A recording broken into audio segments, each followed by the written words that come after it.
देखो केन्द्र रे मोदी सरकार 11 वर्ष एवं राज्य रे मोहन सरकार गोटे वर्ष पूर्ति अवसर रे भारतीय जनता पार्टी सरकार जो उपलब्धि रही से आज ये कार्यक्रम थिला। गोटे उत्तरदायी सरकार जी जहाँ प्रतिश्रुति देइथिला कार्यकारी कला और तार रिपोर्ट मध्य प्रस्तुत कला। आपण मैंने समस्ते जानी राज्यर जोपरी भाव में शपथ नेलार गोटे घंटा पर कैबिनेट रे बसी श्रीमंदिर हो कि सुभद्रा योजना को कार्यकारी करने कथा हो एवं श्रीमंदिर चारिद्वार खोलिया सहित 500 कोटी टंकार कर्पस फंड व्यवस्था करने कथा हो। ये जो गोटे घंटा पर कैबिनेट बसिया निश्चित भाव में आगुरी केबे ही नथिला। ये केवल भारतीय जनता पार्टी अधीन जो सरकार अच्छी से करिपारंती एवं गोटे वर्ष भितर जो सब प्रतिश्रुति देते पूरण करने निश्चित भाव सबुठारु आनंदर विषय, ओडिशावासी गर्व गौरवर विषय। चाषी मानक इनपुट सब्सिडी 800 टंका दबा निश्चित भाव में एक ऐतिहासिक विषय। या पूर्ववर्ती सरकार 100 टंका सब मैंने बोनस देवाई प्रतिश्रुति दे पूरण कर किंतु ये सरकार 800 टंकार बोनस देवाई जो प्रतिश्रुति देते पूरण कर रेकर्ड संख्यार धान संग्रह कर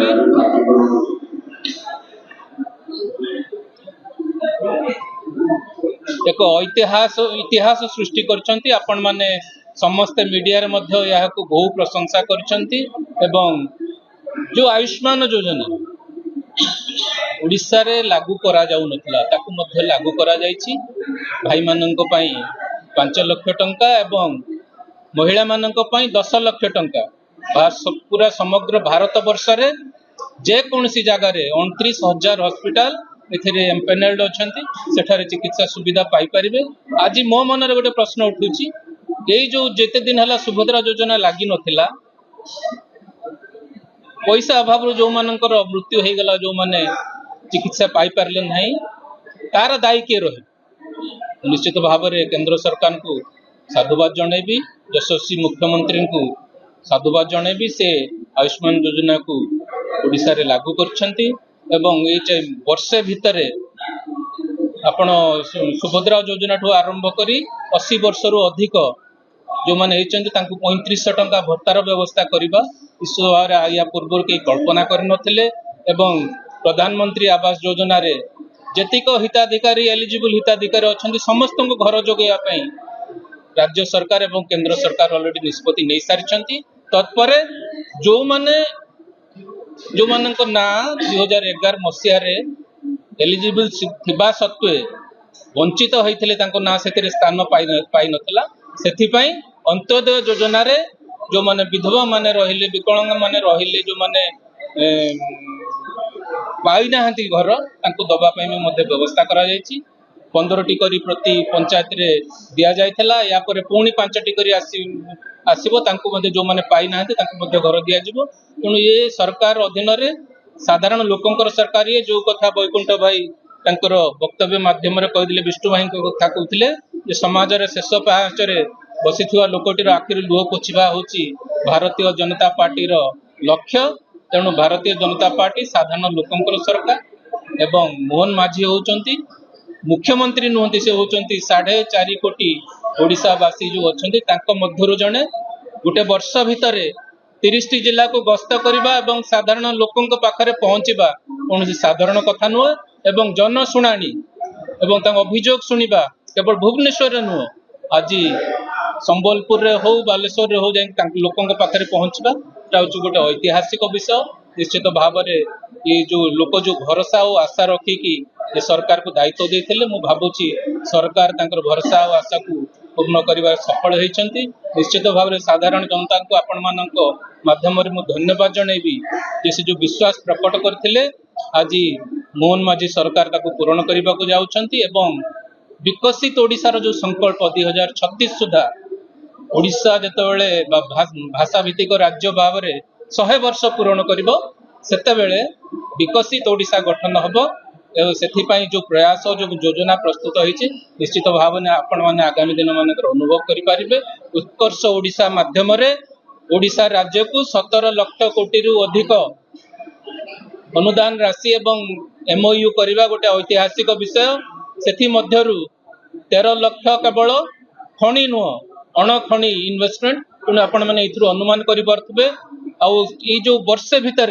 6 थर यशस्वी प्रधानमंत्री ओडिशा राज्य को गस्त कर सप्तम थर आसुंच 20 तारीख में आसवे ओडिशा को तेणु सी कहते ओडिशा राज्य को एक सुनार ओडिशा करेंगे पूर्वोदयर हेले ही भारतर विकसित राष्ट्र हो पार भारत से जो प्रयास करछन आम समस्ते सहित हाथ मिलेबा समस्ते सहयोग करवा समस्त आशीर्वाद करवा एथिपाई मु आपण मानक माध्यम साधारण जनता को निश्चित भाव में आग्रह रखी निवेदन रखी साधारण जनता यशस्वी प्रधानमंत्री एवं यशस्वी मुख्यमंत्री को आशीर्वाद करूँ निश्चित भाव में ओडिशा विकसित हो भारत मध्य विकसित देखु आज केन्द्र 11 वर्ष पूर्ति एवं राज्य सरकार 1 वर्ष पूर्ति अवसर में जो अनुभव जो उपलब्धि ताकू जनता सम्मुखें आने आपण मान जो उपस्थित सर्वप्रथमे आपण मान धन्यवाद एवं साधुवाद जनाऊँगी विगत 11 वर्ष एवं केन्द्र एवं 1 वर्ष राज्य रे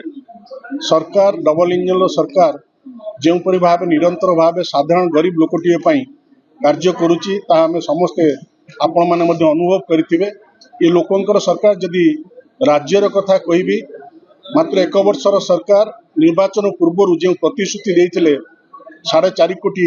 ओडिशावासी को से 21 प्रतिश्रुति 11 प्रतिश्रुति 1 वर्ष मध्य पूरण करवा यह सबुठ बड़ सफलता बड़ उपलब्धि एवं आउ जो प्रतिश्रुति गुड़िक बाकी रही निश्चिंत आगामी वर्ष मानक से प्रतिश्रुति मोहन चरण माझी नेतृत्व में पूर्ण हो कौन सन्देह ना आम समस्ते आपण अनुभव करेंगे मुख्यमंत्री पाखु आरंभ कर समस्त मंत्री समस्त सांसद समस्त विधायक सबु बड़े साधारण लोकर किपर समस्या को समाधान हो पार से विभिन्न माध्यम जोपरी जनशुणाणी कहतु कि लोकों निकट को जाई गरीब लोकटे निकट को जाए तार जो समस्या अच्छी से समस्या को किपरि प्रशासन निकट में पहुँचाई तार समाधान यथाशीघ्र कर आज ओडिशार प्रत्येक विधायक प्रत्येक मंत्री एवं सांसद कार्य कर निश्चित आम मान एक जो सरकार आम जो आसी आम एक चैलेंज थिला किंतु जो भाई भाव में ओडिशावासी समर्थन आम प्रति रही निश्चिंत आगामी दिन में जो स्वप्न ओडिशावासी देखी जो अपेक्षा रही दीर्घ दिन से अपेक्षार अंत घटव जदि भद्रक कथा कहवा जो कथा भद्रकवासी दीर्घ दिन दाबी थिला मेडिकल कॉलेज कथा हो कि विश्वविद्यालय कथा हो कि एक टेक्सटाइल पार्क कथा निर्माण कथा हो आज घोषणा हो सारी निश्चिंत शिल्प क्षेत्र में हो रोजगार हो युवक मान सशक्तिकरण करने कथा हो महिला मान सशक्तिकरण करने कथा हो स्वास्थ्य हो शिक्षा हो ये सब गुड़िक क्षेत्र में राज्य सरकार निरंतर भाव कार्य करुच्ची आगामी दिन में निश्चिंत एक विकसित राज्य गठन हो कौन संदेह नहीं। धन्यवाद।